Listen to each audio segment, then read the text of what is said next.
బంధువులారా, తెనాలి వాస్తవ్యులు డాక్టర్ కారంశెట్టి సాంబశివరావు గారు తమ పుట్టినరోజు కానుకగా దయానంద వేద గురుకుల విద్యార్థులకు 50 ఈ రకమైన ప్లేట్లను అందజేశారు. ఇంతకుముందు విద్యార్థులు భోజనం కొరకు ప్లేట్, గిన్నె రెండూ తీసుకుని వెళ్ళేవారు.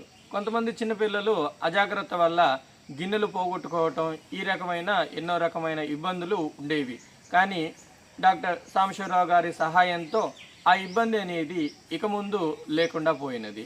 ఎంతో శ్రద్ధాభక్తులతో వేద విద్యార్థులకు ఈ సహాయాన్ని అందజేస్తున్న డాక్టర్ గారికి హార్దిక ధన్యవాదములు.